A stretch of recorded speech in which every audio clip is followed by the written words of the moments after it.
जय श्री राम बंधुओं, आपके अपने परिवार हिंदू रिचुअल चैनल में पुनः स्वागत है।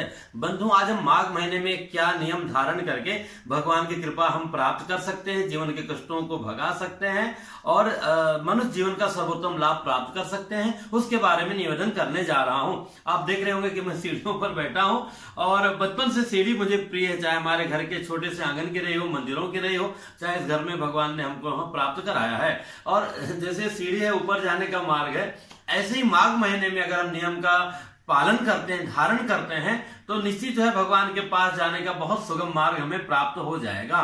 पद्म पुराण में आया है, प्रीतये वासुदेवस्य सर्व पापानुपत्तये माघ स्नानम प्रकुर्वीत स्वर्ग लाभाय मानवः। भगवान की प्रसन्नता के लिए, पापों की मुक्ति के लिए, और जो सबसे बड़ा हम लोगों का एक एम होता है कि स्वर्ग की प्राप्ति के लिए, स्वर्ग मतलब वो भगवान की शरणागति, उनके सानिध्य में वहां रहने का लाभ प्राप्त हो। ऐसा नहीं कि इंद्र के राज्य में बैठ करके हम लोग आनंद लें अप्सराओं के नाच का, वो नहीं, भगवान के शरण में रह करके हम उनके दर्शन करें, उनकी सेवा का लाभ लें, तो ऐसे स्वर्ग की प्राप्ति जो है माघ स्नान के नियम के पालन करने से हमें प्राप्त होती है। माघे निमग्ना सलिले सुशीते विमुक्त पापास त्रिदिवम प्रयांति। मतलब अगर हम पूरा महीने स्नान इत्यादि करते हैं तो सर्वोत्तम है कि हम जाके प्रयागराज में स्नान करें। और शास्त्रों में भी आया है कि हम अगर घर में स्नान करते हैं तो जय प्रयागराज, प्रयागराज जी को प्रणाम करके, क्योंकि वो तीर्थ राज हैं, उनको प्रणाम करके फिर हम अपना लास्ट में स्नान करेंगे तो भी हमें बहुत लाभ की प्राप्ति होगी। हालांकि हमें वहां जाना चाहिए, प्रयत्न करना चाहिए, इसलिए तो हम लोगों का जन्म हुआ है कि हमें अवश्य जाकर के जो है माघ महीने में प्रयागराज में रहकर तपस्या करनी चाहिए, अथवा किसी भी तीर्थ में जाकर के, और एक नियम के साथ में। अच्छा हाँ, पहले जो श्लोक का अर्थ है त्रिदिवम प्रयांति, मतलब हमें पापों से मुक्ति के लिए अगर हम पूरा महीना नियम नहीं कर पाते हैं तो 3 स्नान माघ महीने में हम विशेष नियम से कर लें। वहां जाके कर पाए तो बहुत अच्छा है, ऐसे किसी तीर्थ में कर पाए तो भी उत्तम है, और नहीं तो अपने घर में ही नियम से पालन करके हम 3 स्नान कर लें माघ महीने में। 3 स्नान कौन कौन हुआ? जो है सोमवती अमावस्या, माघ की अमावस्या का स्नान हो गया, दूसरा बसंत पंचमी का स्नान हो गया, और तीसरा जो है माघी पूर्णिमा का। आप जानते हैं कि ये जो सौर मास है, जो है जिस नक्षत्र में आता है वैसे उसका नाम पड़ जाता है महीने का, तो ये 10वां महीना है और अपने सनातन हिंदू महीने के हिसाब से माघ महीना। और इसमें भी उसके बाद फाल्गुन चैत से फिर नया प्रारंभ हो जाता है, तो इसमें भी ये मघा नक्षत्र की जो है संयुक्त पूर्णिमा होती है। चंद्रमा का जो उदय होता है मघा नक्षत्र में होता है, और उसी से आच्छादित जो है पूरा चंद्रमा का प्रकाश हम सबको प्राप्त होता है, इसलिए इसका नाम जो है माघ पड़ा है, मघा नक्षत्र में पूर्णिमा होने के कारण। तो इसलिए हमें 3 स्नान भी अगर हम कर लेते हैं, अमावस्या, सोमवती अमावस्या मंगलवार को भी कई बार पड़ सकती है, पर हमारा सौभाग्य इस बार हमको सोमवार को ही पड़ रही है। सोमवती अमावस्या, बसंत पंचमी और माघी पूर्णिमा का स्नान कर लेंगे तो भी हमें उसी फल की प्राप्ति होगी। पर ऐसा उन लोगों के लिए जो बिल्कुल चाहे बिजनेस व्यापार में डूबे हैं हजारों के कल्याण के लिए, अथवा शरीर से आसक्त हैं, अथवा किसी भी कारण से, लेकिन अगर आप समर्थवान हैं, आपके हाथ में है कि आप जा सकते हैं तो जाना चाहिए, स्नान करना चाहिए। बंधुओं, माघ महीने में मूली सेवन को वर्जित किया गया, मतलब मूली नहीं खाना चाहिए। माघ महीने में दानों का भी बड़ा महत्व है। सबसे बड़ा तो अपने संयम जो है, दुर्गुणों का दान करना चाहिए, दुर्गुणों का त्याग करना चाहिए। तो दुर्गुण में जो भी कुछ है हमारे जीवन में, जो हमें लगता है कि हम अति बोल रहे हैं, अथवा अति क्रोध कर रहे हैं, अथवा कुछ दुर्व्यसन है खाने का पीने का, उन सब का त्याग करना चाहिए।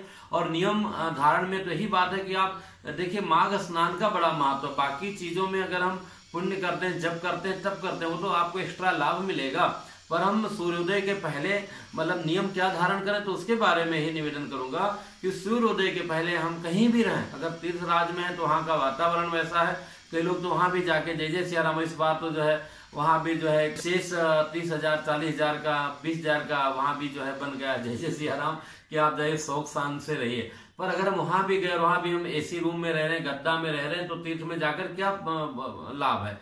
पर ठीक है, जो आसक्त हैं, जो 24 घंटा एसी में रहते हैं, अथवा जिनका शरीर कमजोर है या वृद्ध हैं, लाचार हैं, उन सब के लिए वो उचित हो सकता है भी। पर आम लोगों को जिनको भगवान ने स्वस्थ दिया है, सबसे बड़ा जो है हमारा लाभ है, स्वस्थ काया अगर हमारा है तो उसके हमें पूरा लाभ लेना चाहिए। जाके ठंडे जल से, वहां भी पता चला कुंभ मेला में है और हम पानी गर्मा के नहा रहे हैं तो ये गलत बात है। वहां कम से कम एक समय तो जाके, एक समय क्या दोनों समय आप नहाते हैं तो जाके प्रयागराज जी में स्नान कीजिएगा। वहां भी जाके एसी और गर्म पानी का प्रयास मत कीजिएगा, कुछ नहीं होगा। हमारे दादा गुरुजी इतने वर्ष की उम्र में आप कहेंगे तपस्वी थे, तो आप भी ठीक है, वो अलग तपस्या उनकी थी, आप भी घर में रह करके अलग तपते रहते हैं, मानसिक रूप से कितना सहना पड़ता है। तो इसलिए हमें सूर्योदय के पहले स्नान करना चाहिए। और एक नियम बना लीजिए, अगर जीवन में कोई संकट है तो एक नियम बना लीजिए, अगर जिस भगवान के प्रति अनुरक्ति है, हालांकि वासुदेव भगवान का, विष्णु भगवान की पूजा का बड़ा महत्व है, पर अगर हमारा किसी अन्य रूप में, जैसे राम जी, जैसे नहीं तो राम जी तो सब वही हैं, उनका तो क्या कहना, पर अलग रूप में, मैया के रूप में, गणपति बप्पा के रूप में, अथवा अन्य किसी भगवान काली मैया के ऊपर है, तो उन्हीं की आप विशेष उपासना कीजिए पूरे महीने भर। तो और पूर्णिमा को जो है आप पूर्णाहुति कर सकते हैं, तो उससे भी आपको बहुत लाभ की प्राप्ति होगी। जो भी संकट है दूर हो जाएगा, और अगर संकट नहीं है तो पुण्य से जो है पूरा आपका पुण्य समाहित रहेगा और हम लोगों के साथ में वही जाएगा। बाकी तो श्मशान के पहले हमारा श्मशान तक जो है कपड़े तक निकाल लिया जाता है, कितना अच्छा जेवर हो, गहना, कुछ भी जो है हमारे साथ में नहीं जाता है। तो ये बड़ा अच्छा अवसर है, हमें इसका और पूरा लाभ लेना चाहिए।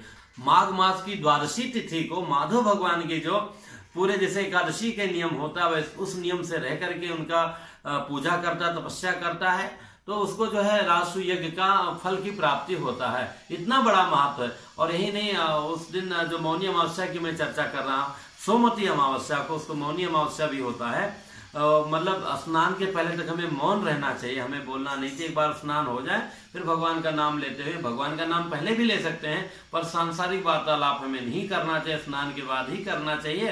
तो उसको भी जो है सीधे नरकों से मुक्ति होकर के स्वर्ग की प्राप्ति होती है। और इसमें जो है माघ महीने में तपस्वियों को तिल दान करने का भी बड़ा महत्व है। तिल दान और कमल दान, इस सब दान का बड़ा महत्व है। गुड़ दान, तो इस सब का हमें ध्यान देना चाहिए। इसमें गणेश जी का जन्म भी होता है चतुर्थी को, बड़ा दिव्य महीना है। माँ सरस्वती जी का, बुद्धि के दाता कौन, गणेश जी महाराज से प्रारंभ होता है। और जो है शुक्ल पक्ष में आते आते सरस्वती मैया की कृपा की हमें प्राप्ति होती है। फिर पूर्णिमा को जो सीधे श्रीमन नारायण की जो है प्राप्ति हो जाती है। तो एक ही महीने में हमें सब कुछ प्राप्त हो जाता है। तो ऐसे दिव्य महीना माघ महीने को खाली मत जाने दीजिए। घर में रहकर भी लहसुन प्याज का त्याग करके, ब्रह्मचर्य का पालन करके भूखे रहना आवश्यक नहीं है। आवश्यक है संयमित रहना। जो सात्विक भोजन है उसे ग्रहण करते हुए अपने भगवान को सजाना, न सजा करके जैसे भी आप कर सकते हैं। 1 माला 2 माला 10 माला का नियम बना लीजिए कि सूर्योदय के पहले स्नान करेंगे, भगवान की सेवा करेंगे, चरणामृत लेंगे, कुछ माला का जप करेंगे, नियम संयम से रहेंगे, बाकी सांसारिक काम करेंगे और थोड़ा थोड़ा पैसा इकट्ठा करके हर दिन के हिसाब से मन से निकालते रहेंगे। बाकी अंतिम दिन कुछ ना कुछ हम दान, जैसे तिल दान का महत्व है, कंबल दान का महत्व है, गुड़ का महत्व है, तो इन सब का हम यथासंभव है दान करेंगे। दान का जो समय है अमावस्या के दिन उत्तम माना गया है, फिर बसंत पंचमी के दिन। और इसमें ब्रह्म वैवर्त पुराण के दान का बड़ा महत्व है। अगर वो हम नहीं दे सकते हैं तो हमें ब्रह्म वैवर्त पुराण का जो है श्रवण करना चाहिए, अथवा माघ महीने का महात्म का पाठ करना चाहिए। और मेरा अपना व्यक्तिगत राय है कि भगवान के कोई भी गुण का, स्तोत्र का हम पाठ स्तुति करते हैं तो सब रूप में वही हैं, तो हमें भगवान की कृपा की प्राप्ति अवश्य होगी। तो बंधुओं, एक बहुत बड़ी जानकारी जो छोटे रूप में आपके आगे रखा, और मेरा यही निवेदन है कि चाहे थोड़े में ही अपने घर में रहते हुए आप नहीं जा सकते हैं तो नियम का पालन अवश्य कीजिए। जो बहुत आवश्यक प्रश्न हो वो इंस्टाग्राम पर पूछिएगा, उसका लिंक हर वीडियो के नीचे है। जो पूजा पाठ संबंधित जितने भी आपके मन में प्रश्न आता, उचित प्रश्न हो वो आप इसमें पूछेंगे। आप व्यक्तिगत पूछते हैं, कई बंधु और बहनें हमारी इंस्टाग्राम पर पूछती हैं, तो बताने में बड़ा समय जाता है। हमारा भी बहुत बड़ा कोई स्टाफ है, कुछ ऐसा तो है नहीं, प्रयत्न करता हूँ। पूछिए, आपका अधिकार है, आपका हक है, आप हमारे परिवार के सदस्य हैं, पर बहुत व्यक्तिगत प्रश्न हो उन्हीं को पूछिए। बाकी जो पूजा पाठ से संबंधित प्रश्न है वो आप वीडियो में पूछेंगे यूट्यूब पर, तो उसमें सारे लोगों को भी उसका समाधान मिलेगा। तो हो सकता है किसी भाई भी पढ़ेंगे तो उनको भी पता चल जाएगा। तो इसलिए आपसे ही निवेदन है, बाकी अपने चैनल को और अपने परिवार को आगे बढ़ाइए। फिर मिलेंगे एक नई जानकारी के साथ में। जय श्री राम।